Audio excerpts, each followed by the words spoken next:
Hi, I'm Diane. Dayton. We're at the 23rd Annual Boscov's Berks Jazz Fest in Reading, Pennsylvania, catching up with the brothers, Kirk and Kevin Whalum. Thanks for taking time today before your show. Absolutely. It's a pleasure. Yeah, so Memphis is home.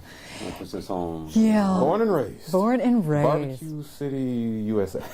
A great city. It's like being from New Orleans, in the sense, that it's just the music is everywhere. New Orleans is gumbo, we're barbecue, and, the cities are a lot alike in that sense. That's right. Yeah. That's right. So how did the two of you start and get into music? Yeah, one word, the church.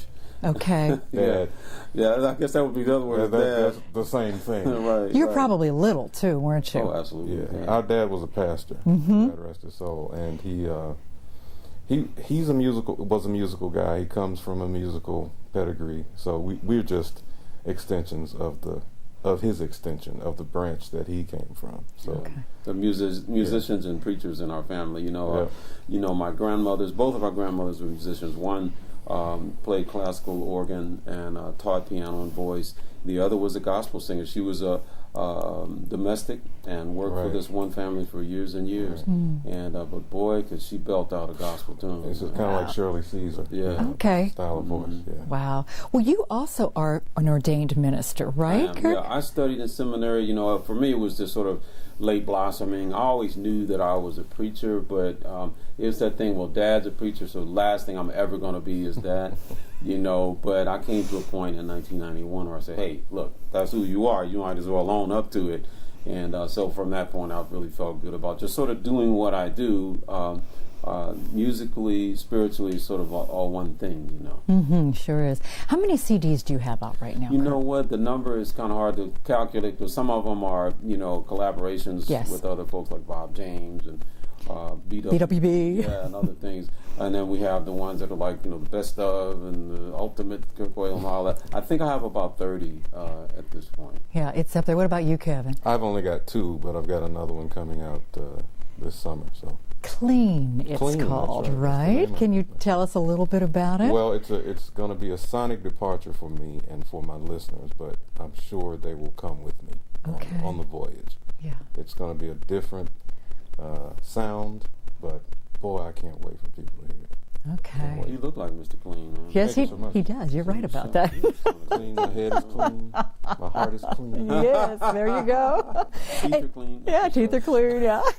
You also are working on another project too, right, Yes, Kirk? absolutely. And speaking of my projects, Kevin tends to participate in everything I do because I visualize things with him involved, and gratefully the chapters 1, 2, and 3 of Gospel According to Jazz have been just a tremendous success for us, featuring Kevin and George Duke and Paul Jackson Jr. and Layla Hathaway and Jonathan Butler and a lot of folks. Chapter 4 is coming up, and so it's always a live event, and it always features artists who are known in the mainstream venue, but sort of on their spiritual side, and it's great for them, and it's obviously great for us. The audience loves it. Gospel According to Jazz, Chapter 4. And in the meantime, we're going to release another gospel record of gospel covers the day that we record that Gospel According to Jazz. So it's going to be one big gospel fest. Oh, that sounds like October, wonderful. And your show that you're going to be doing Sunday night here with Jonathan Butler. Yes. Tell me more about that one. Yes, sir. Well, that's sort of what we're talking about. This is Gospel According to Jazz, and Jonathan wrote one of the most powerful songs ever written in the genre on Kirk's Gospel According to Jazz, Chapter 2, CD live performance, and it was called Falling in Love with Jesus. And I'm sure someone watching this goes, oh yeah, I love that song. Right. And I always thought Kirk wrote that song, and it's a Jonathan Butler composition, but when he played it in rehearsal that day, he was just noodling around. He said, Kirk, check this song out. And he started playing these chords. And everybody knew that moment, that's going on the record. And sure enough, all over the world, I mean, whether it's in Asia or down in Africa or all over, people know Falling in Love with Jesus. And these are, Muslims and Buddhists and whatever, it doesn't matter. Right. It's just a beautiful, beautiful, very powerful song. What is it like to be on the road performing together? That has to be a really special blessing for the two of you, isn't Let it? me speak up first and say that for me, it's, because I'm a big brother. When he's on stage doing his thing, my stock goes up. I just put it like that. When they love him, they love me, and they love. I'm just so grateful that you're good at it. Well, if you're trying, if you weren't, my turn.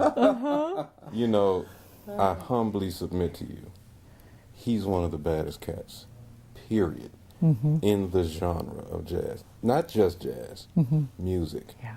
And he's proven it, album after album, CD after CD, Yes, that too. for years and years and years. And his spirit has opened the door. The person he is has opened the door for me and others like me to be at least considered serious. Right? Now, you have to come and provide the goods for that assumption, but it doesn't happen unless he gives the entree to the audience for you. Hey, listen to him. I brought him along. I've got credibility. Not that he's saying this, but that's what's inferred. I've got the credibility. Listen to this guy. Listen to this girl. Take them seriously. And that's what happens. And so I can't say enough about the position I'm in due to his influence and the things that he's done in his personal life, his business life, to set the bar for me and others. Yeah. Wow. It is about joy and spreading the joy, isn't it, with what you're doing? What do you want us to feel when you are performing? Right. Well, you said it. It really is joy, isn't it? I heard yesterday. In fact, my son said, he's a songwriter, and one of his lyrics was that each day you choose to be loved, and it's like a choice. And I think that's just a powerful thing that, that hopefully we can bring through music, is that people are allowed to kind of let go and let God, as they say, to not be overly judgmental of themselves and not be too worked up about life, because that's what can drive you nuts. So music is something that comes in and facilitates that sort of letting go. So that's what I'm hoping. Yeah. One final thought. Something you may want us to know about you that we don't know. Right. Would be what? Okay. Well, I like hanging around with and learning from and serving homeless people. And I'm at a place in Memphis called Manna House. Okay. I'm a hack barber. So anybody who needs a not that great haircut, that's what I love to do, because I feel like it's the very least I can do, for a lot of people who, I could be out there, it could be me, and it could be you, it could be any of us. And so that's the thing I love to do, and I only say it because I'm hoping to inspire other people to get involved. Not just send money is great, but to actually live in solidarity with people who are living on the margins. And what affects one of us affects all of us. That's precisely it. Boy, I wish that theme could have been more prominent in the election. Yeah, really. In the election season. Yeah, yeah, that's it. It's all about gun control argument. If we could think like this, and maybe we wouldn't. Yeah, just be like that. A final thought from you, Kevin? I just want to continue to be a vessel. I want to provide people with strength, with the opportunity, the choice to feel better, to get better through my music, through whatever I can do as an entertainer. Performance is my strongest suit, and if I get a chance to entertain you, that is exactly what I plan on doing that day, and I'm always completely satisfied with the opportunity. Yeah. I can't wait till you entertain us in like a half an hour Yeah, upstairs. how about it? That's going to be great. And I really love the spirit that you bring. Thanks for taking time today. Same to you. Telling us a little bit about who you are and what we can expect coming out, too. Thank you so much. Thank you. We're coming to you from the 23rd Annual Boscov's Berks Jazz Fest in Reading, Pennsylvania. Well, I can't tell you, I'm glad you are to see you all. Well, who is this? Who is this handsome guy? Ladies and gentlemen, please welcome my brother Kevin Whalum.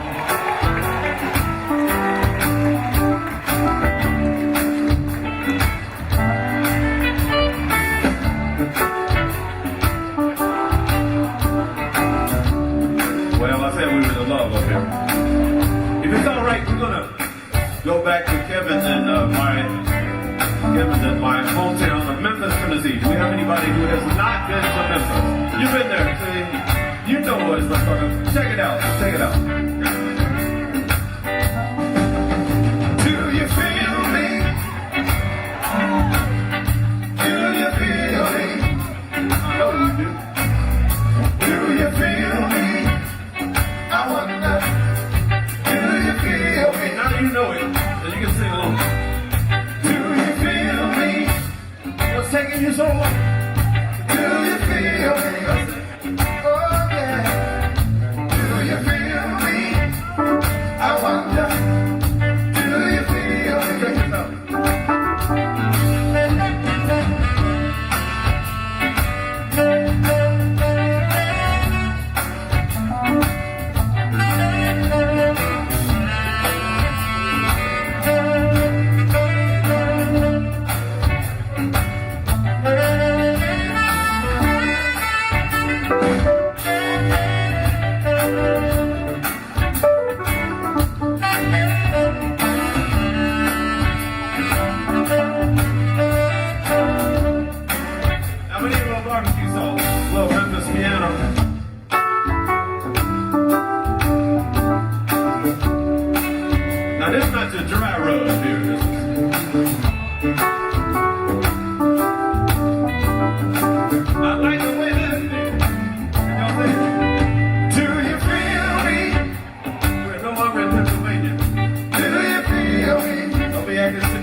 You know the significance of if I only had a brain.